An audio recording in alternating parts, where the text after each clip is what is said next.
Let's play Ancient Greek Punishment Teaches Typing as the 7th game in my Ancient Greek Punishment series, and the 3rd edition this year, along with Inversion Edition and Eveline Edition. While I used to create versions of the game every now and then, this year I have developed a real interest in NOLLYMAKING variations on this card theme.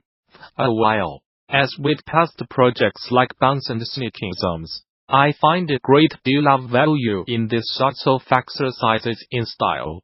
In particular, there's a real opportunity to think about form rather than content, and so many of the games in the series allow for reflection on retelling the punishments in different interactive forms, with far more variation of the card rules of play. Ultimately a kind of research project. Note, throughout this text, I will be linking chiefly to process materials generated as part of the project in its code repository. The key reference for Teaches Typing is the educational software Mavis Beacon Teaches Typing, a touchstone from my childhood, and the reason I can't touch type today. Mavis Beacon has a particular mode in which your typing speed determines the driving speed of a racing car. I found it thrilling. Make of that what you will. As such, Teaches Typing adopts the central idea of typing representing your agency in a non-typing activity. Directly from Mavis Beacon, you type in order to carry out your punishment. Mavis Beacon also lends the basic idea of the text. You type scrolling in a single line at the top of the screen, and this pretty much solves any additional user interface design I might have grappled with. So the question became, what would Mavis Beacon do? Working with the pre-existing game structure, let's play Ancient Greek Punishment, and a pre-existing interface style. Typing input and display as per Mavis Beacon meant that I was left chiefly with the question of the meaning of the act of typing.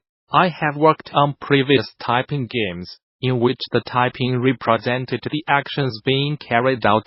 Safety instructions are quite literally represented typing. Eveline, with Teaches Typing, already had the actions defined. Sisyphus, pushing a boulder. Prometheus, struggling in his chains, etc. So the question became how to position a text in relationship to the agency. Should the typing directly represent the action itself? Should it be about the punishment? Should it metaphorically represent the punishment? What voice should the text use? After spending considerable time going back and forth on the perfect kind of typing activity to represent punishment, such as an infinite text generated with Markov chains, I realized that Mavis Beacon had the answer again: beginner, intermediate, and advanced levels of play that could each reflect different relationships between typing and myth. At the beginner level, the player would just type action words that represented the action being carried out. Their actions are almost like button presses. So Sisyphus requires typing. Push, for instance, very much in keeping with Mavis Beacon's simplest typing exercises. See also COMMIT 08 BFB 90.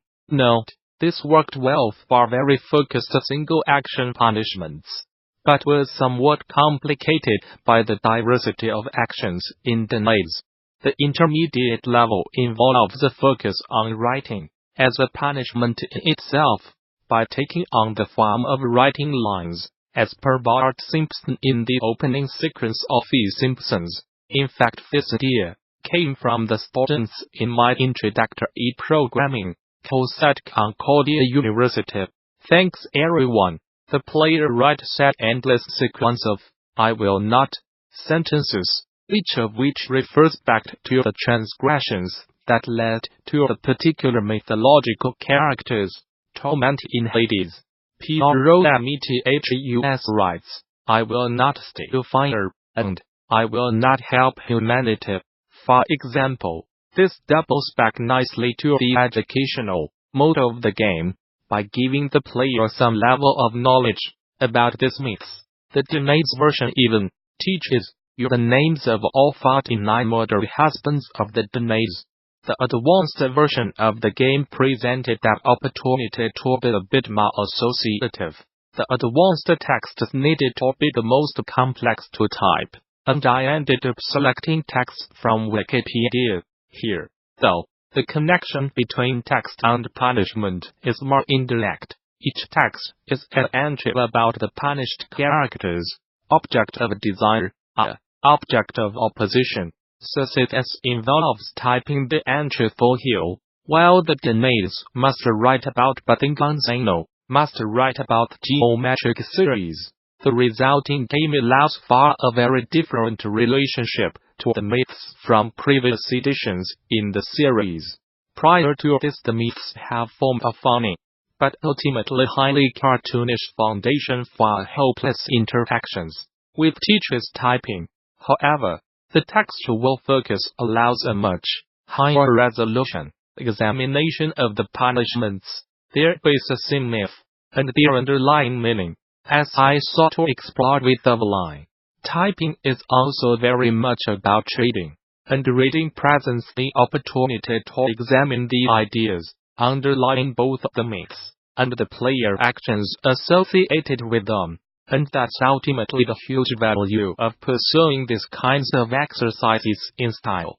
By cutting away the vast majority of design decisions, you are left to think that much more closely about what remains. That's right, Mavis Beacon belongs in the great Pantheon.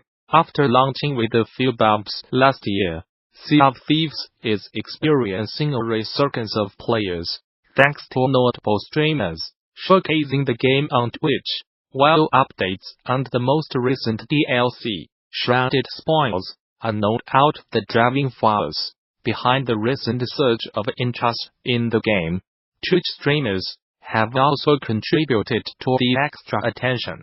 Although it is not clear how long the momentum will last, this could serve as a reminder for developers about the impact influencers and streamers have on the continued success of similar games. Executive producer Neate discussed the resurgence in Sea of Thieves' latest developer update video, saying how pretty much everything has experienced growth, whether that's monthly active users, or it's the streaming numbers, or even just our sales on our Game Pass. We are seeing really great growth across all of these areas, he explained.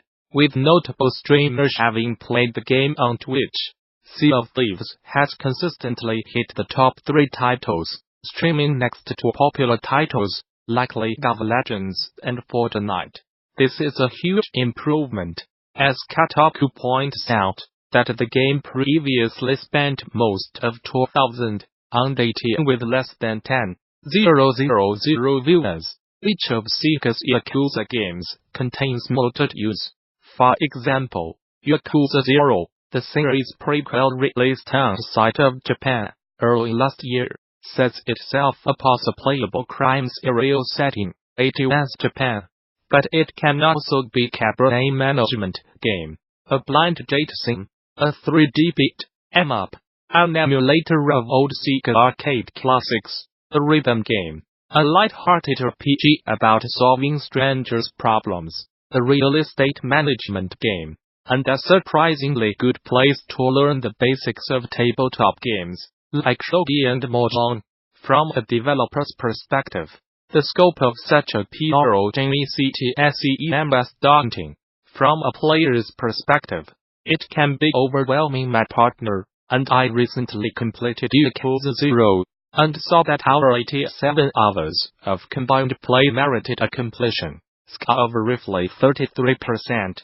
The hook that holds together all these disparate game design elements that put us on the schools of Western players like us through the game is the writing.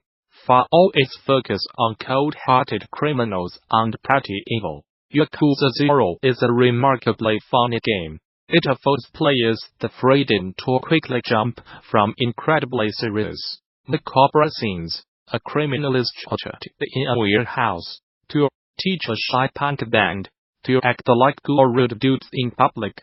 That writing is translated and localized to far the West by Atlas, alongside longtime series translator Inbound, starting with Yakuza 0, and continuing on through Yakuza Kiwami, the remake of the original 2005 game, and Yakuza 6.